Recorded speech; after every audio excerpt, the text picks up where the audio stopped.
Right to this, a suggestion via a channel member. Let's go ahead and jump into the video immediately. Let's see where this takes us, guys. If you want to know the direction of the jobs market, pay attention to the black unemployment numbers. That's not my guidance.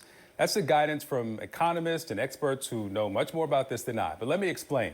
Right now, the U.S. unemployment rate is at 4.3%. We just learned that very few jobs were added in August, about 22,000. That's not good.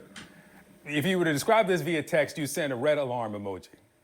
Now, for black workers, guys, 4.3 internationally is not that bad, but I get what you're saying here. Data is worse. For now, another month, the unemployment rate is going up. It's now 7.5%. That's the highest it's been since October of 2021. And it's a number we've been watching ever since it was 6.8% in June. It's 2 alarm emojis. Okay. You dig even deeper, and you'll find that black women are disproportionately struggling right now. The jobless rate for black women is at 6.7%. The last time it was that high, September of 2021, back during the pandemic. Add one more red alarm emoji. Why is this happening? Economists have told us that when we see the unemployment rate going up for black people, it's a sign that it could soon go up for all people. And as our CNN business team explains, black workers are disproportionately employed in frontline and lower wage industries as well as the government workforce. So what comes for black people first often comes for everyone. And you know, those good government jobs have been a tool for black people to build stable livelihoods, especially for black women. But the federal workforce has been a target of this administration, along with immigrants and diversity initiatives. We have a lot to talk about. So joining me this morning, LaTosha Brown, co-founder of Black Voters Matter Fund, Stephanie Donegan, a former Republican candidate for the Georgia Senate and founder of Your Rich Life Media and the Stillwell Society, and Delilah Paul is the national editor of the news site Capital B. Welcome to you all. Stephanie, let me start with you. 22,000 jobs in August. June revised down now, the first month of job losses in 5 years. The president promised the golden era for America. Where is it? I mean, ultimately, we have to just be honest and say it doesn't look good, which I know people don't expect me to say, but the reality is right now, because of all the cutbacks in the federal government, it is going to hit black women disproportionately right now because of how much we are employed. That by the federal said, government. I do believe that it is going to bounce back with the new businesses and new jobs that will be coming. But I think we need to give it time. I don't think we've given it enough time. Yeah, absolutely. Like the private sector is absolutely going to boom. But when it comes down to the public sector, that's going to be something that's going to most likely be an issue here. That's something we heard from the Commerce Secretary as well. Let's play what Howard Lutnick said. Let's see. We've seen that in all sorts of agencies throughout this government. The people, the holdovers from the Biden administration, they're just bent against the president's success. They're rooting against America and against Donald Trump, and that's got to end. So he can't replace somebody, 2 weeks ago, and you expect fundamental change.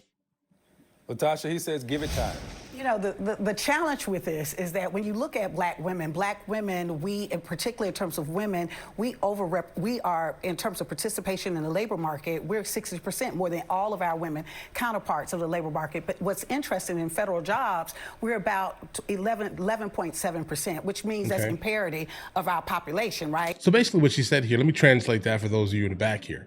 What she's saying is that Black American women are more likely to be in the workforce versus all the other counterparts, but also at the same time, they're the least likely to be in a nuclear household type of family, or traditional type of family, let's say, where the man is working and the woman is not working, versus the other groups that she mentioned, she bragged about.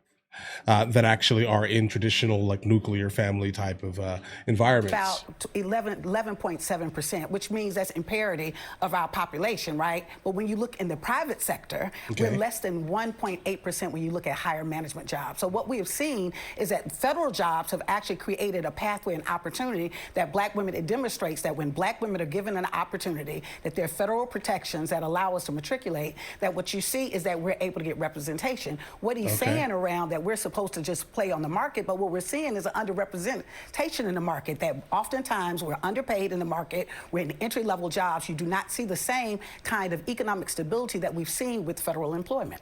Okay, so she's definitely in the camp of promotion of DEI I saw your facial expression. based off Because of everything ultimately, she a just lot of said. the hiring I feel that's happened within the federal government was to check boxes for DEI, There we go. not Good. necessarily because this was just perfect for them.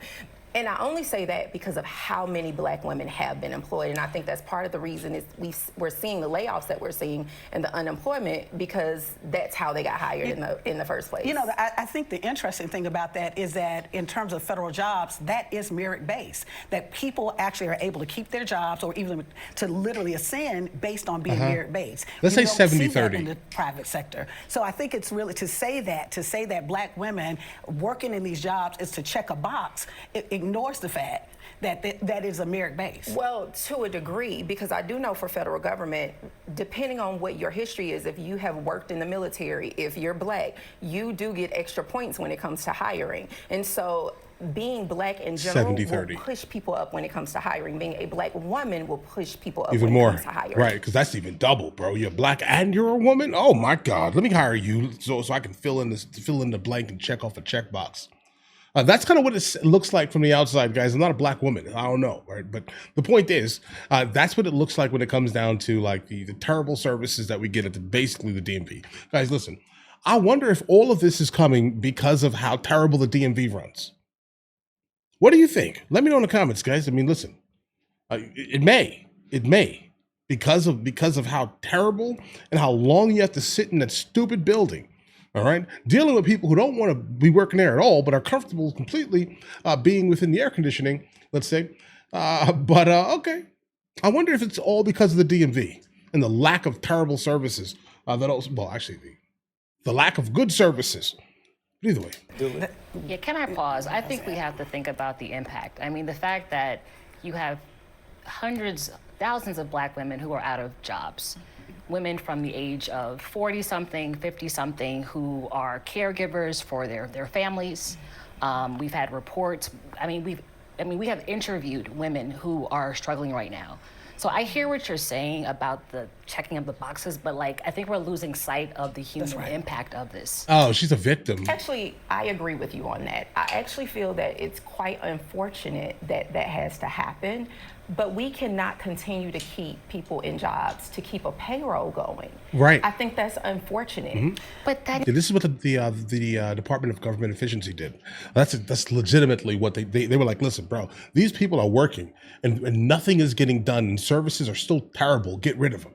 Why are we paying for them? it's not. I mean, again, I have to disagree. Skin color, with you. who I think cares? a lot of the women who have been losing their jobs have played critical roles in government. But if it was and it's really beyond critical, DEI. if it was it's really beyond critical, DEI. they would still have their job. It Absolutely. wasn't that critical. No, they don't have their disagree. jobs because now there's a policy in place that really has been racialized. It's not. It's Okay. we're looking at a space that how were they able to ascend? It wasn't about the checking Listen, the box. It was guys. hard.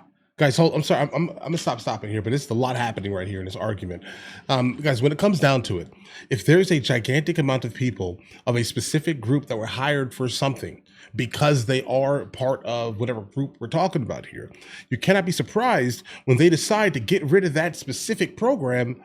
The people that are going to be targeted are the ones that mainly took advantage of it, or that got the benefits from it. Let's say, all right.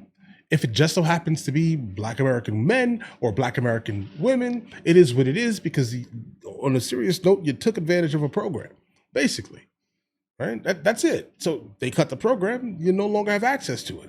And it's the reason why we have a gigantic amount of people losing their jobs recently. Hard work.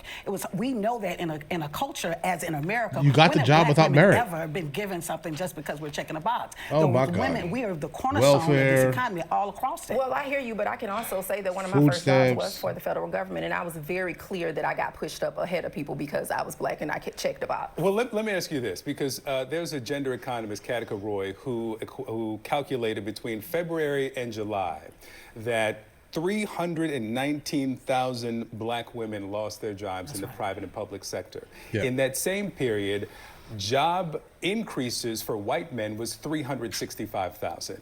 There were 176,000 job gains for Hispanic women. There were 142,000 job gains for white women.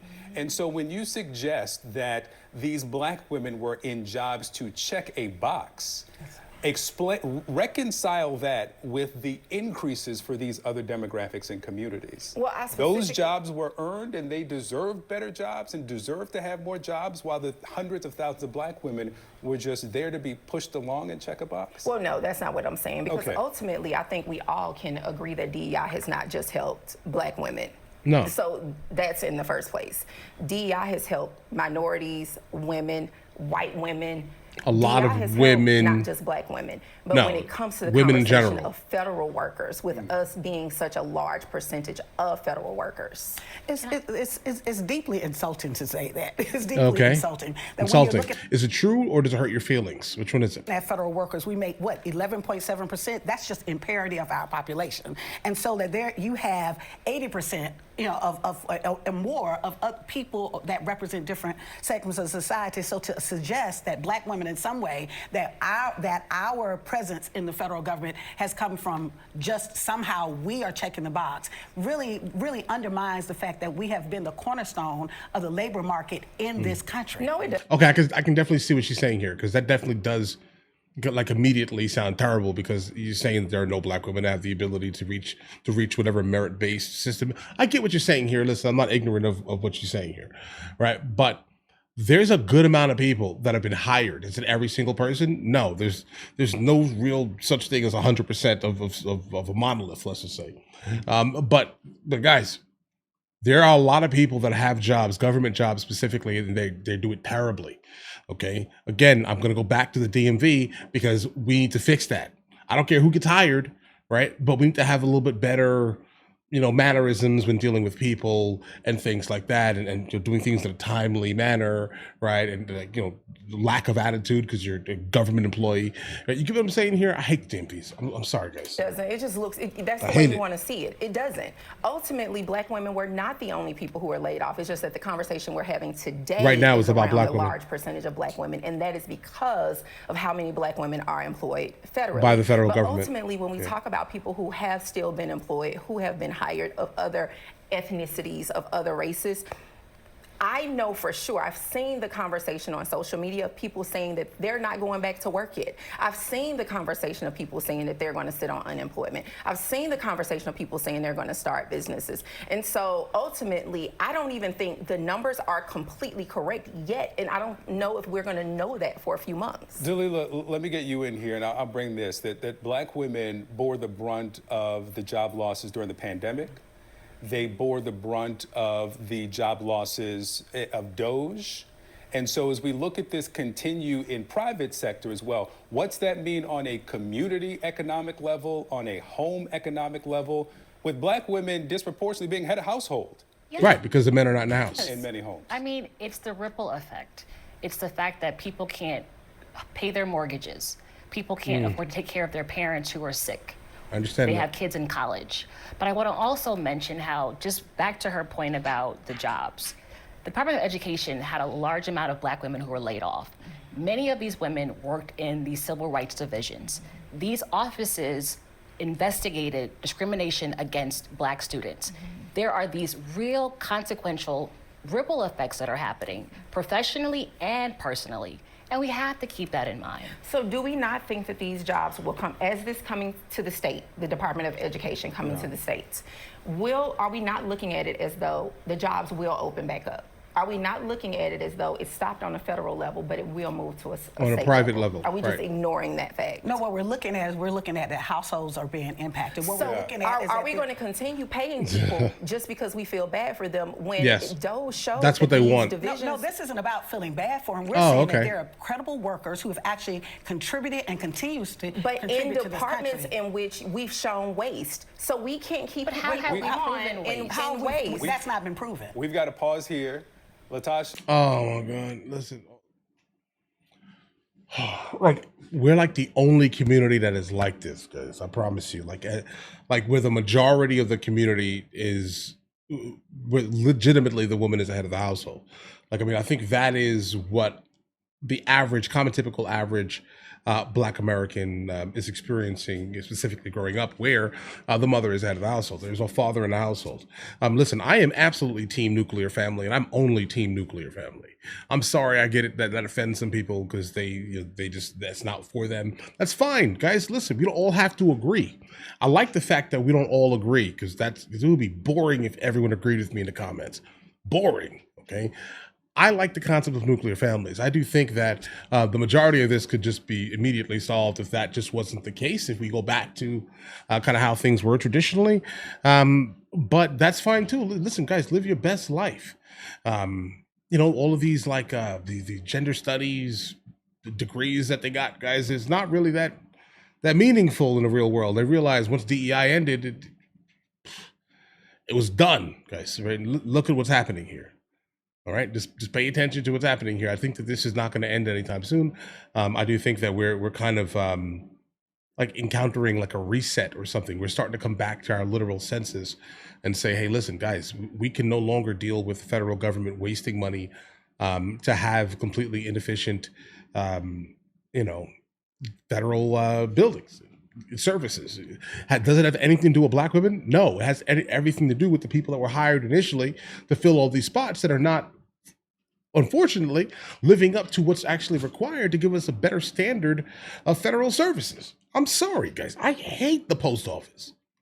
All right. I hate going to the post office. I hate going to the DMV. DMV is like the worst thing on the planet, bro. Why am I there for so long? Right? Like there's no way that you need to sit there, waste time. There'll be like 3 people at the desk, on the entire desk, and there's like 30 desks, but there are only 3 people. And then they spend time talking to each other instead of legitimately working efficiently so we can leave the building. I don't care the color of the skin, it doesn't matter. Well, but what seriously matters is me not having to sit in the DMV for 5 hours. All right? Like I feel like I need to hire someone to go to the DMV for me because it is a waste of time watching people sitting in the back cackling and talking, bro. All right? I'm sorry, guys. All right? I don't care the color of anybody's skin. I just want them to be efficient. And if their jobs is to basically work in the public sector, but yet the services that I'm getting from the public sector that I'm paying way too much taxes on, okay, is like this, I don't want to be, oh no, fire them all, bro. Fire everyone and reset everything. Okay, make it merit-based. Make sure they have at least some, like, I don't know, bedside manner or something. You get what I'm saying here, guys? But all right, listen. You guys all have an absolutely amazing day. If you guys are new here, please like and subscribe. But in the meantime, I will catch you guys later.